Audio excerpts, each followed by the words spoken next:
Hello and welcome, everybody. Hello and welcome. Glad you're here with me today. Oh, everything's backwards. Always forget. So, hello. Today we are talking about our core selves. Our core selves are who we truly are within ourselves. And so we're going to be looking at this from the IFS, Internal Family Systems way of looking at it. And we're going to do some tapping and little meditation, and we're going to get going. So I always like to start with my short little meditation that I call Elevate. So if you will, go ahead and close your eyes and start taking a couple deep, nourishing breaths, getting centered and grounded and arriving.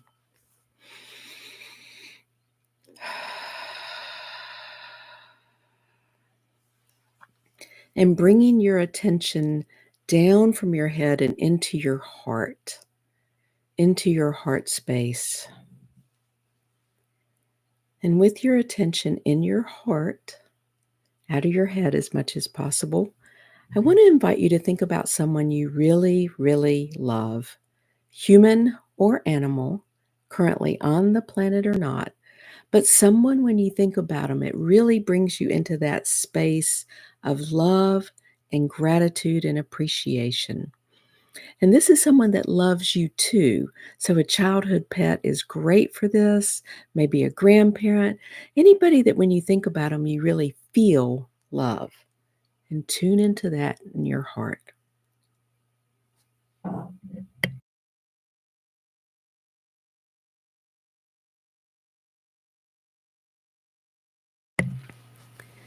And if this feeling has a color to you, tune into that color.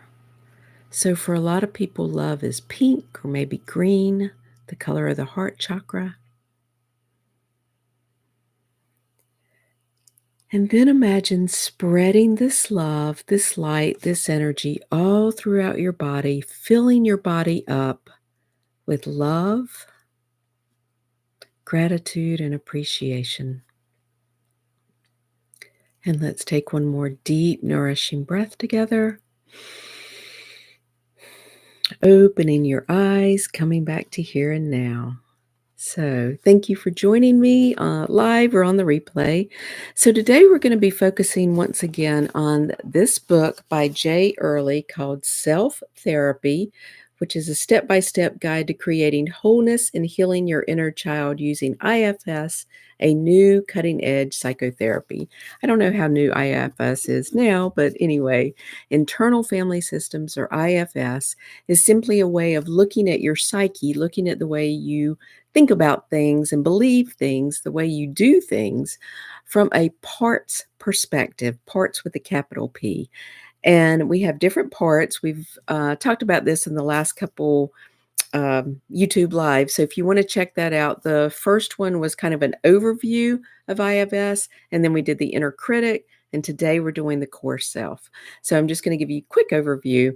And that is from a parts perspective, from an IFS perspective, we have different parts of ourselves that are created over time to take care of us. They are a part of us to take care of us. And so we have what IFS calls exiles, I prefer to call wounded children. And what I mean by that is whenever you've been hurt in life, and especially during those first 7 years of life, because in the first 7 years, you don't have a filter. You don't have a way of saying, oh, this is because mom is tired, instead of mom hates me or whatever. You can't think things through in the same way you can as you get older. Anyway, so the reason that IFS calls these wounded parts of us exiles is because we don't want to think about it. We don't want to feel it. We don't want to believe it. We just don't want to. Nobody wants to feel those sad, hurt, or angry or disappointed feelings, right? We want to run away from it. So those parts are kind of put away, the shadow side, the part of us that is sad, lonely, angry, hurt, that we really don't want to admit is there, but we all have those parts. And then we have the protector parts. The inner critic is the number one example that everybody has an inner critic. And so that part The inner critic is actually trying to help us. It is trying to protect us and take care of us. And so when you hear those negative thoughts in your head, you get to question it. You get to go, okay, well, maybe that's not even true. So I hope you'll go back and watch the inner critic one if you're interested in going more into that and do some tapping with the inner critic. That the protectors also include the perfectionist and the busy part of you that is always working all the time, trying to get things done, do things right. There's different ones. There's also the addicted parts or the extreme parts. So when the protector parts kind of go overboard, they become the addicted parts or the extreme parts that do things that are, you're going, really, this is for me? But it really is. I'm going to use emotional eating as an example because it's the one I understand the best. When I'm stuffing food in my mouth, it's to make me feel better in the moment, right? In that moment, I feel better. Same with an alcoholic or someone who uses drugs. In that moment, you feel much better. You are stuffing down the voice of the wounded child or the exiles, and you get to feel better for a little while until the inner critic pops up and says, I can't believe you did that again. I can't, you're awful, you're terrible, you're disgusting. You said you were going to stop and you haven't stopped, so blah, blah, blah, the inner critic goes off. But then the real us, the true self, is the core self, the higher self, the God self, the divine self, the soul part, the soul that is infinite, that is in these human bodies for whatever amount of time you stick around on this planet. The core self is the part of us that is compassionate, caring, loving with ourselves and with others. And that's the part we want to tune into today. That's the part we want to connect with. So I want to read to you a little bit about the core self, and then we're going to do some tapping with the core self. Okay. Our true self is mature and loving and has the capacity to heal and integrate our parts, meaning what we were just talking about, the wounded parts, the protector parts, bringing them all together in a more understanding way.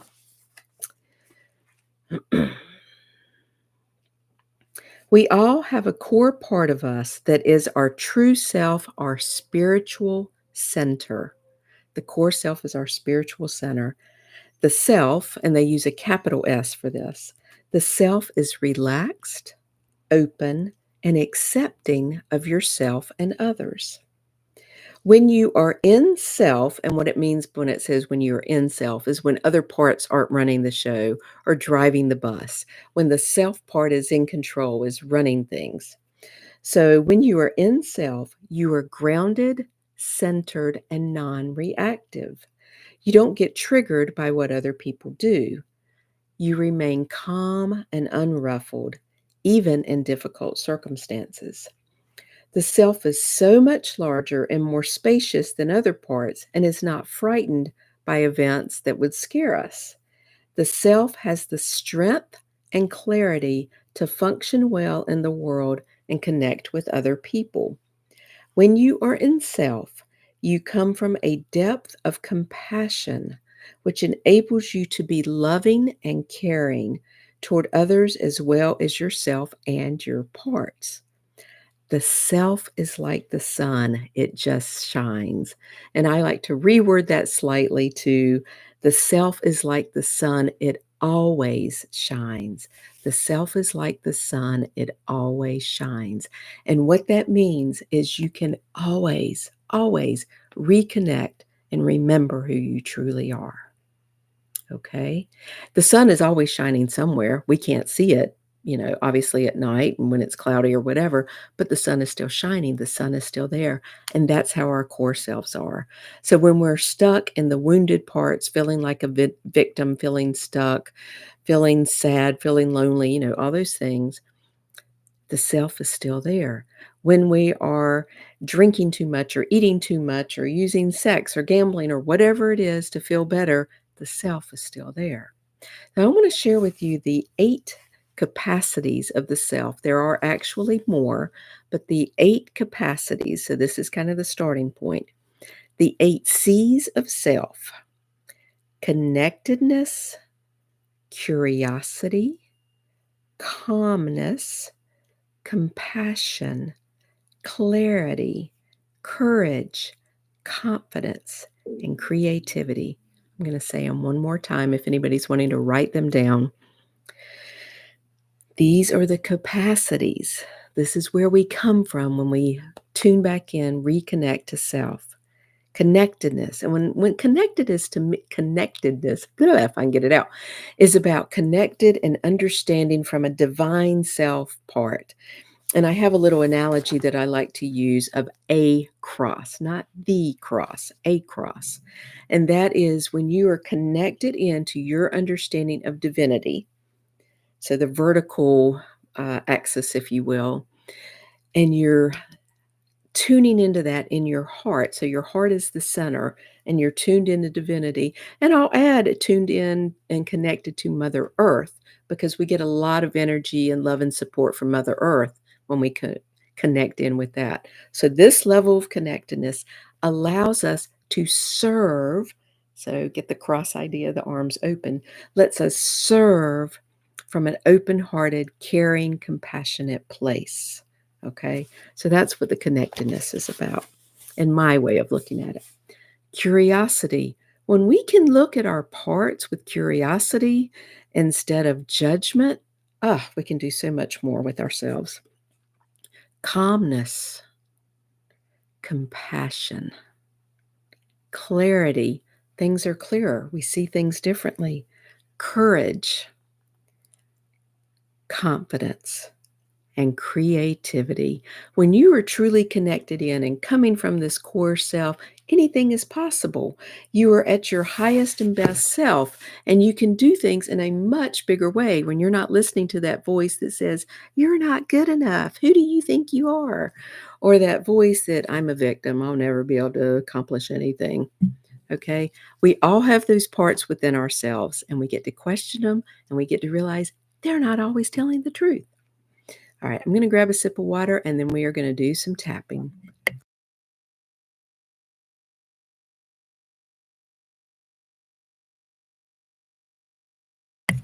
Okay, so EFT, emotional freedom techniques, or tapping, is where we start by tapping on the side of the hand and we do what's called a setup phrase or balancing statement. And today's is going to be something along the lines of, even though I totally forget who I really am, I'm open to the possibility that I can reconnect with my core self. So remember, core self is the term that IFS uses for your divine self, higher self, soul part, whatever you want to call that part of you. Okay. So we'll do 3 times on the side of the hand, doing a balancing statement or a setup phrase, and then we'll do what's called a round. So we'll take 2 fingers, starting on the eyebrow point, gently tapping, and you'll repeat after me when we do this. And there'll be reminder phrases here. I'm just going to show you the points for right now. Our second point is the side of the eye. And notice it's right on the side of, right on the side of the eye. It's not way back on the temple. Our next one is under the eye, under the nose. The chin point is the little indentation between the lip and the chin. And then our collarbone points, we find our collarbones, go down about an inch and out about an inch. So a little bit lower, a little bit further out.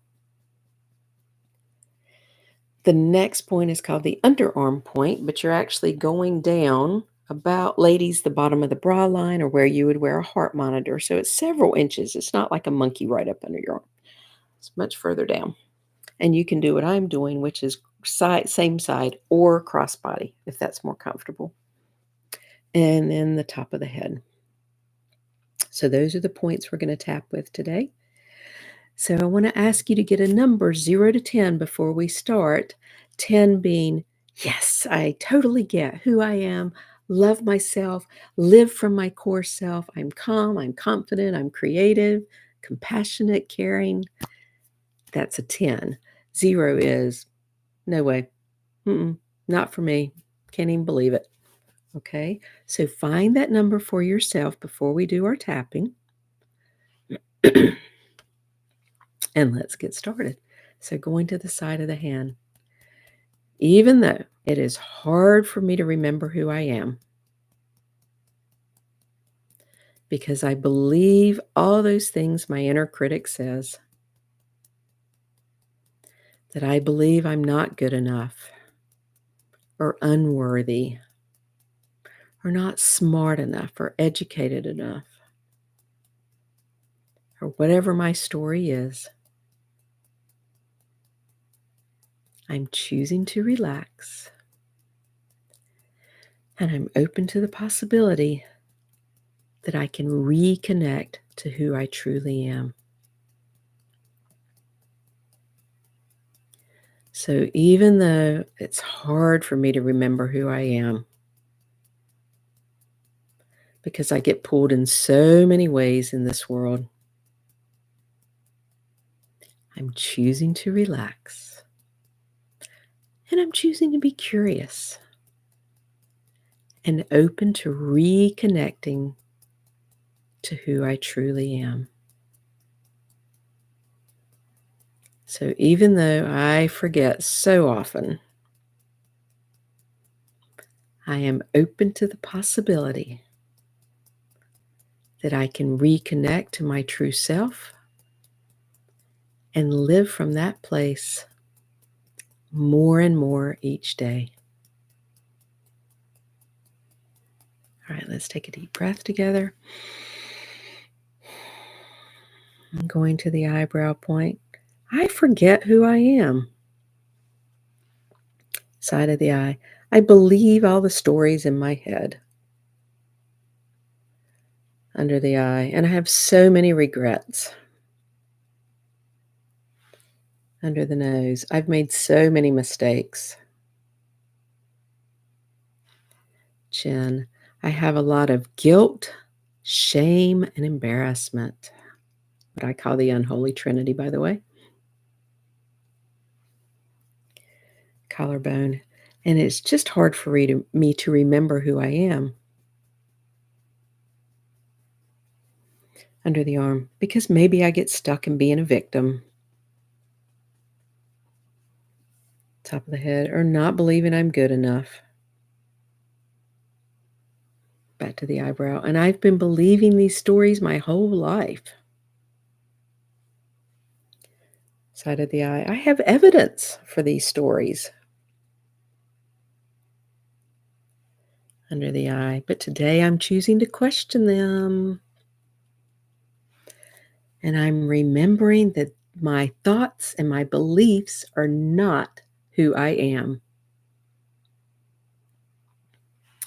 My thoughts, my beliefs, and my feelings are not who I am. I have thoughts, beliefs, and feelings. But at the core, I am a spiritual being. Under the arm. At the core, I am a divine being having a human experience. And I'm choosing to remember that today. I'm remembering who I truly am. I'm going to ask you to sit up really straight and tall and really feel the energy of remembering who you are as we continue to tap. I remember who I am. I remember I am a divine, deserving being. And I'm so grateful to share that gift with the world. I'm so grateful to share my gifts and talents and abilities with the world. Because when I tune into remembering who I truly am, I am unlimited. I am precious and deserving. I am giving and caring and compassionate, kind and loving, curious and courageous, precious and lovable and loving. And I am so, so grateful for remembering who I am today. I am filled with gratitude, hope, and remembering that I am a divine being having a human experience. So I want to invite you to stop tapping, put your hands over your heart, take a deep, nourishing breath with me.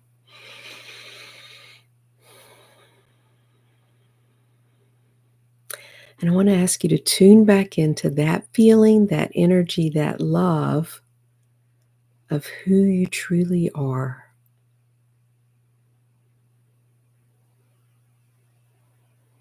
And maybe this energy, this knowing, this compassion, this connectedness, this creativity has a color to you. Maybe it's the same as the love you found in the beginning. Maybe not. But imagine filling your body up with this love, with this energy, this knowingness, with this clarity, with this pride, with this courage, strength, power, resilience, joy. Letting yourself feel all these feelings of being the core self within your heart and really anchoring that in. And let's take a last deep, nourishing breath together. And opening your eyes, coming back to here and now, hopefully feeling renewed, refreshed, revitalized, remembering who you truly are. So thank you so much for joining me. As always, I'll be back next Friday at 9 a.m. Eastern, whatever time that is in your world. Excuse me. Next week, we will be talking about the magic of Vishen Lakhani's, and I'm probably not saying his last name right, so I apologize. 6-phase meditation. You can find that 6-phase meditation here on YouTube and in other places. And I also have a version of it called Blissful Morning Meditation on Insight Timer. So I will share that in the links below. Thank you all so much for joining. Blessings to you all. Namaste. Bye, everyone. Janet, you'll be able to check out the recording when it gets uploaded. I'm not sure how long it takes. It might be right after, but anyway, hope you can check us out next week at 9 a.m. Eastern. Bye, everyone.